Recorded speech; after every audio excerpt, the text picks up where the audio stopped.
Hi friends, it's Julia. I'm here to share a layout that I created using my January 2019 Counterfeit Kit Challenge kit. And you can see I had stored my kit in a box after I made it, and then I'm just pulling it out and setting things up. I have a tray over to my right side that I just pile embellishments on. And those little clear acrylic napkin holders that are on my desk. Yeah, I got those at the Dollar Tree. They were pretty inexpensive, $1 each. And I have them all over my craft room. I use them for a lot of things, really all over the house. Um, to stack things in like you see there, it just keeps things, instead of piling up pile upon pile upon pile, I can set things off to the side and have them take up vertical space as opposed to horizontal space. I'm just looking for the photos out of that stack of photos that I pulled to scrapbook with this kit. And those are of my granddaughter Zoe. She was over, and yeah, her thing when she's at my house is she likes to wear a shower cap throughout her bath, and then we wash her hair at the end of her bath. And this one happens to be just a really cute little pink bath cap with pink polka dots on it. It's super cute, and it matches the bath bomb and the pink water, and yeah. So you can see I went through, and this kit I had pulled together used the oh gosh, I think it was called Norwegian wood paper kit from Cheeky Studios. I had bought it a couple of months ago, I think back before Christmas. Fell in love with the paper collection, and it had die-cut embellishments that you could purchase as well as some flair. Well, I got them all, and then I went through with the kit and added from my own stash quite a few things to, kind of bulk it up. And so I'm going along through here. And I'm following a sketch. I want to say it's a page map sketch, and I want to say it's from this January, but I'm not 100% certain.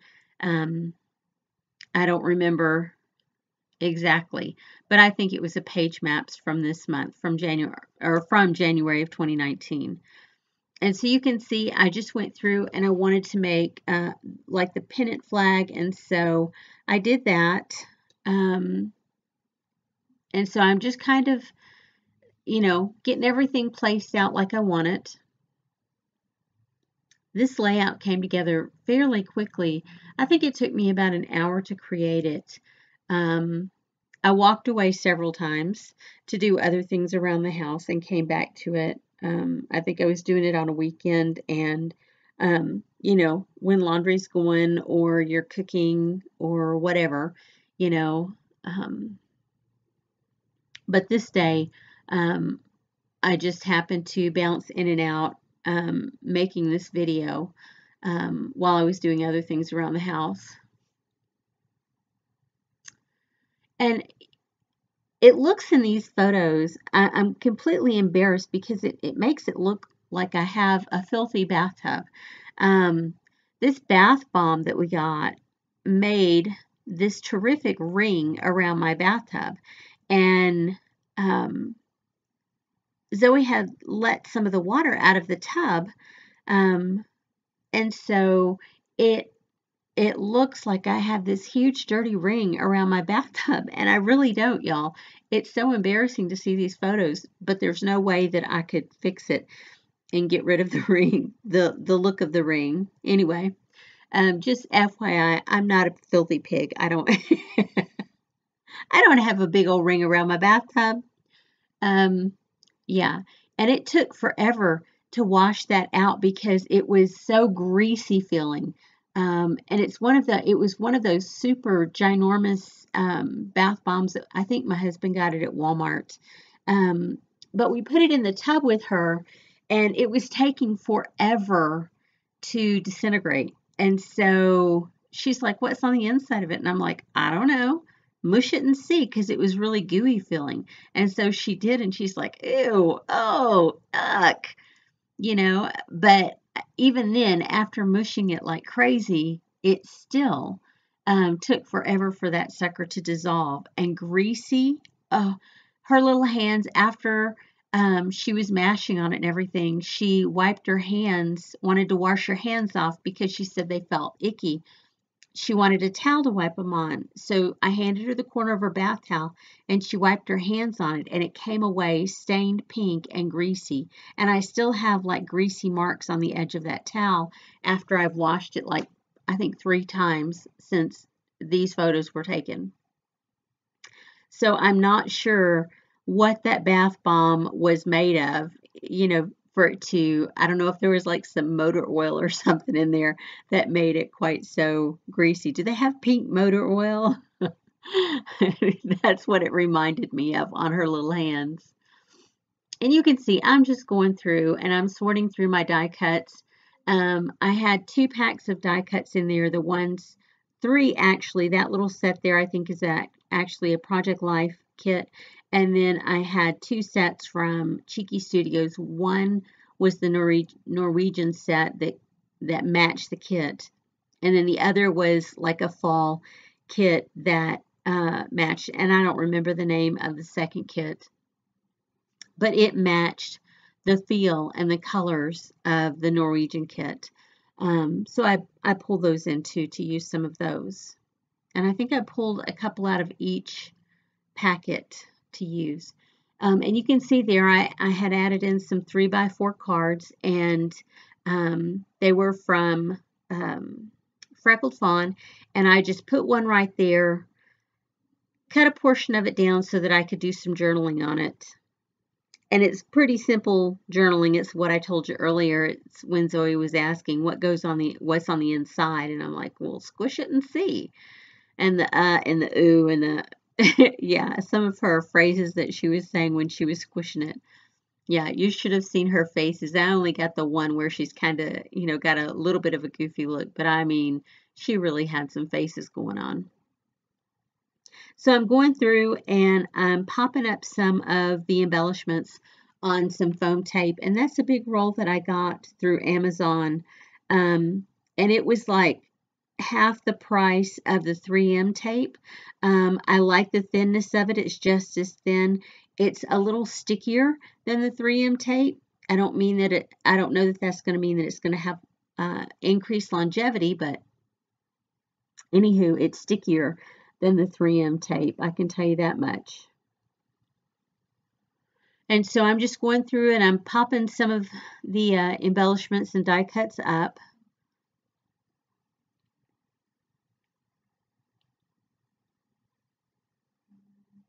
And I used that Black Swan die cut only because, it had some pink flowers on it, and it kind of made me think, with all the pink in the photos of Zoe and the bath bomb and the bathtub, the bath water, and even the ring. It doesn't look like it on there, but yeah, the ring was pink too. But I pulled that in because of the pink on the black. I thought it was super cute. All the embellishments, all the little die cuts that came with this kit, with this paper that matched the paper pack. They didn't come with the paper pack. I had to order them individually, but all of them seemed to match just so well, and they were so cute together. I don't know. I haven't seen any new product come out for 2019 yet from Cheeky Studios.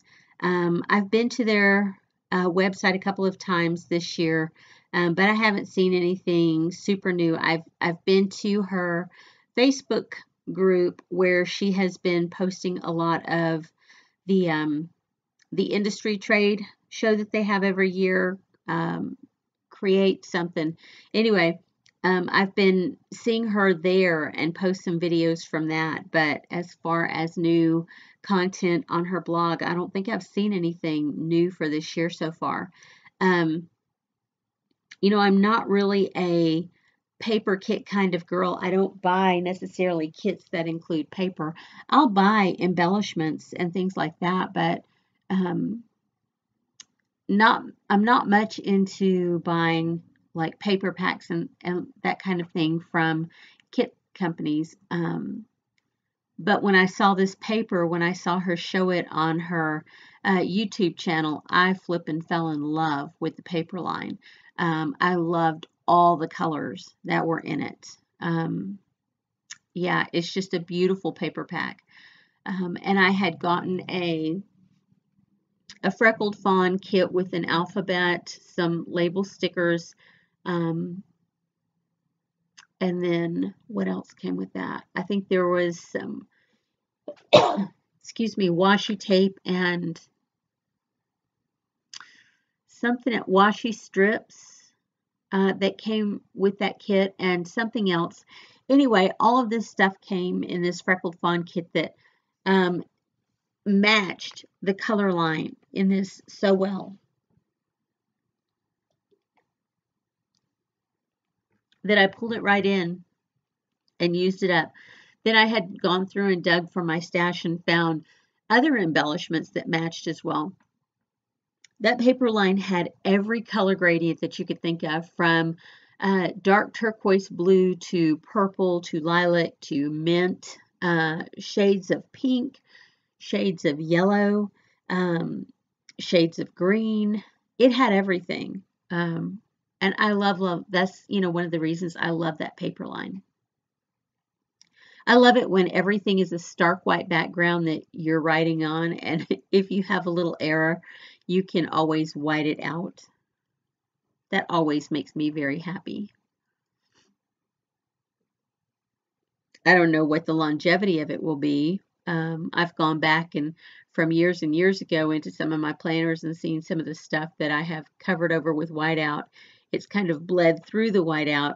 I don't know if today's whiteout is any better than what was there, say, 10 years ago, but so these little chipboard pieces have adhesive on the back, and so I never trust adhesive that comes on chipboard, and so I just always add some additional adhesive, and in the form, in this case, of glue dots. Sometimes I use a liquid glue. It's just something I do. So this, for me, this kit that I put together has some older supplies in it, but it has a lot of the stuff that I've bought in the last, say, 5 or 6 months in this kit. Usually my kits are much older stash. I go through and find a paper line that matches the coordinating, whatever the creating counterfeit kit club or kit challenge blog has for their inspiration. I try to find something in my stash that matches that. And so I go through my stash and I pull in paper and embellishments and everything from my older supplies to create layouts with a newer fill. Sometimes I have paper packets or kits put together that I've had put together for a long time that, like currently I think on my shelf I have one from 2017 that is still together, but it was a huge kit. And so I've scrapbooked some with it, but I haven't completed it. But I love to pull kits from my stash, and I love to pull embellishments and things from my stash because I buy things that I love. And it doesn't necessarily always match something, or it doesn't come kitted up already. I might buy just a paper pack, or I might buy just a set of embellishments. And when I put kits together, I love to go through my stash and pull this stuff in that coordinates and matches and gives it a feel of something so unique and so me. And I would love, if you guys make your own kits, I would love for you to share them with me because I love to see other people's kits as well. I'm always looking on YouTube. I have quite a few scrapbookers that I follow, but I'm always looking on YouTube to find other scrapbookers who put their own kits together as well. Because, like I said, I just love seeing homemade kits as opposed to what manufacturers. Manufacturers always want you to buy the newest, the latest, and the greatest. They don't take into consideration you don't scrapbook your lines as quickly as they come out with new lines. And so here I'm stamping that little phrase up there at the top, and I have left room to write the title there. But then I ended up not putting or not write the title, to place the title with those foam letters, the pink foam letters. And then I forgot to put the foam letters on for the title. And so, yeah, so I have to go back after this is done and add those in. It was after I did my layout share of this kit, actually, that I went back through and added the title. And I've included a photo at the end with the title on. So guys, if you, oh, there's the sketch that I used, the page maps. It was one from Pinterest. If you were inspired by this to get into your stash and create something that you love, please give me a thumbs up. And if you're inspired to do that, I hope you come back.